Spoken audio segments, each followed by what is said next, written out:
दर्पण देखे होंगे जिनमें तुम मोटे हो जाते, दर्पण देखे होंगे जिनमें तुम अति सुंदर दिखने लगते, दर्पण देखे होंगे जिनमें तुम अति कुरूप हो जाते, अष्टावक्र हो जाते। दर्पण में जो झलक मिलती है वो तुम्हारी नहीं है, दर्पण के अपने स्वभाव की है। विरोधी बातें इकट्ठी होती चली जाती। इन्हीं विरोधी बातों के संग्रह का नाम तुम समझ लेते हो मैं हूं। इसलिए तुम सदा कपते रहते हो, डरते रहते हो। लोक मत का कितना भय होता है।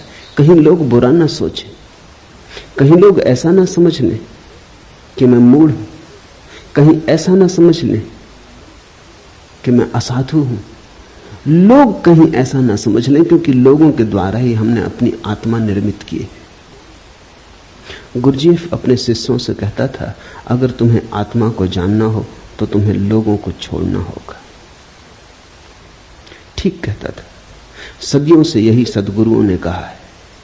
अगर तुम्हें स्वयं को पहचानना हो तो तुम्हें दूसरों की आंखों में देखना बंद कर देना होगा। मेरे देखे बहुत से खोजी, सत्य के अन्वेषक समाज को छोड़कर चले गए। उसका कारण यह नहीं था कि समाज में रह के सत्य को पाना असंभव है। उसका कारण इतना ही था, समाज में रह के स्वयं की ठीक ठीक छवि जाननी बहुत कठिन है। यहां लोग खबर दिए ही चले जाते हैं कि तुम कौन हो।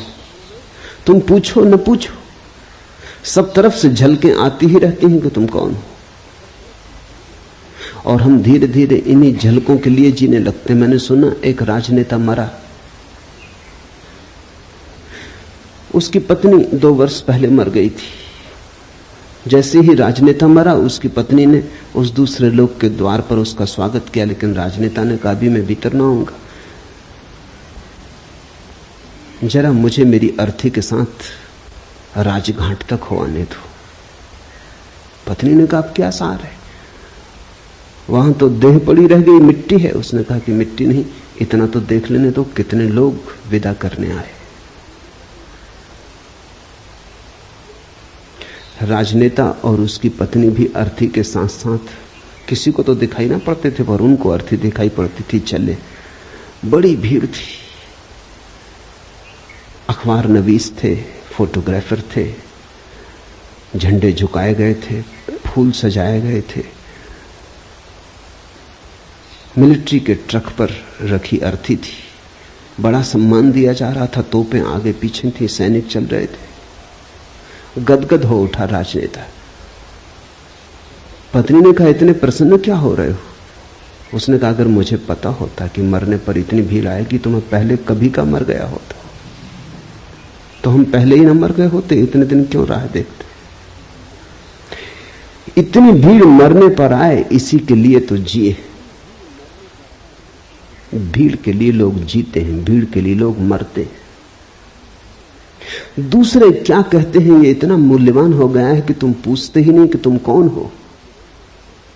दूसरे क्या कहते हैं उन्हीं की कतरन छांट छांट के इकट्ठी अपनी तस्वीर बना लेते। वो तस्वीर बड़ी डमाडोल रहती, क्योंकि लोगों के मन बदलते रहते, और फिर लोगों के मन ही नहीं बदलते रहते, लोगों के कारण भी बदलते रहते। कोई आके तुमसे कह गया कि आप बड़े साधु पुरुष हैं, उसका कुछ कारण है, खुशामद कर गया। साधु पुरुष तुम्हें मानता कौन है? अपने को छोड़ के संसार में कोई किसी को साधु पुरुष नहीं मानता। तुम अपनी ही सोचो ना, तुम अपने को छोड़ के किसको साधु पुरुष मानते हो? कभी कभी कहना पड़ता है, जरूरतें, जिंदगी है, अड़चने, झूठे को सच्चा कहना पड़ता है, दुर्जन को सज्जन कहना पड़ता है, कुरूप को सुंदर की तरह प्रशंसा करनी पड़ती, स्तुति करनी पड़ती, खुशामद करनी पड़ती। खुशामद इसलिए तो इतनी बहुमूल्य है। खुशामद के चक्कर में लोग क्यों आ जाते? मूल से मूल आदमी से भी कहो कि तुम महाबुद्धिमान हो तो वो भी इंकार नहीं करता, क्योंकि उसको अपना तो कुछ पता नहीं। तुम जो कहते हो वही सुनता है, तुम जो कहते हो वही हो जाता है। तो उनके कारण बदल जाते। कोई कहता है सुंदर हो, कोई कहता है असुंदर हो, कोई कहता है भले हो, कोई कहता है बुरे हो। ये सब इकट्ठा होता चला जाता है। और इन विपरीत मतों के आधार पर तुम अपनी आत्मा का निर्माण कर लेते हो। तुम ऐसी बैलगाड़ी पर सवार हो जिसमें सब तरफ बैल जुते, जो सब दिशाओं में एक साथ जा रही, तुम्हारे अस्थि पंजर ढीले हुए जा रहे, तुम सिर्फ घसीटते हो, कहीं पहुंचते नहीं, पहुंच सकते नहीं। पहला सूत्र है आज का, तू सबका एक दृष्टा है और तू सदा सचमुच मुक्त है। व्यक्ति दृश्य नहीं है, दृष्टा है। दुनिया में 3 तरह के व्यक्ति हैं। वे जो दृश्य बन गए, वे सबसे ज्यादा अंधेरे में। दूसरे वे जो दर्शक बन गए, वे पहले से थोड़े ठीक है लेकिन कुछ बहुत ज्यादा अंतर नहीं। तीसरे वे जो दृष्टा बन गए। तीनों को अलग अलग समझ लेना जरूरी है। जब तुम दृश्य बन जाते हो तो तुम वस्तु हो गए, तुमने आत्मा खो दी। इसलिए राजनेता में आत्मा को पाना मुश्किल है, अभिनेता में आत्मा को पाना मुश्किल है। वो दृश्य बन गया है, वो दृश्य बनने के लिए ही जीता है। उसकी सारी कोशिश ये है कि मैं लोगों को भला कैसे लगूं, सुंदर कैसे लगूं, श्रेष्ठ कैसे लगूं। श्रेष्ठ होने की चेष्टा नहीं है, श्रेष्ठ लगने की चेष्टा है। कैसे श्रेष्ठ दिखाई पड़ूं। तो जो दृश्य बन रहा है वो पाखंडी हो जाता है। वो ऊपर से मुखौटे ओढ़ लेता है, ऊपर से सब आयोजन कर लेता है, भीतर सड़ता जाता है। फिर दूसरे वे लोग हैं जो दर्शक बन गए, उनकी बड़ी भीड़ है। स्वभावतः पहले तरह के लोगों के लिए दूसरे तरह के लोगों की जरूरत नहीं, तो दृश्य बनेंगे लोग कैसे। कोई राजनेता बन जाता है, फिर ताली बजाने वाली भीड़ मिल जाती, तो दोनों में बड़ा मेल बैठ जाता है। नेता हो तो अनुयायी भी चाहिए, कोई नाच रहा हो तो दर्शक भी चाहिए, कोई गीत गा रहा हो तो सुनने वाले भी चाहिए। तो कोई दृश्य बनने में लगा है, कुछ दर्शक बनकर रह गए। दर्शकों की बड़ी भीड़ है। पश्चिम के मनोवैज्ञानिक बड़े चिंतित थे क्योंकि लोग बिल्कुल ही दर्शक होकर रह गए। फिल्म देखाते हैं, रेडियो खोल लेते हैं, टेलीविजन के सामने बैठ जाते हैं घंटों। अमेरिका में करीब करीब औसत आदमी 6 घंटे रोज टेलीविजन देख रहा है। फुटबॉल का मैच हो देखाते हैं, कुश्ती हो रही हो तो देखाते हैं, क्रिकेट हो तो देखाते हैं, ओलंपिक हो तो देखाते हैं। बस सिर्फ देखने वाले रह गए, खड़े हैं दर्शक की तरह राह के किनारे राहगीर। जीवन का जुलूस निकल रहा है, तुम देख रहे हो। कुछ हैं जो जीवन के जुलूस में सम्मिलित हो गए, वो जरा कठिन धंधा है, वहां बड़ी प्रतियोगिता है। जुलूस में सम्मिलित होना जरा मुश्किल है, बड़े संघर्ष और बड़े आक्रमण की जरूरत है।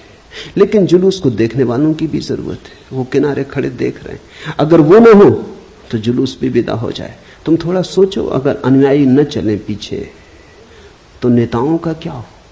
अकेले झंडा ऊंचा रहे हमारा, बड़े बुद्धू मालूम पड़े,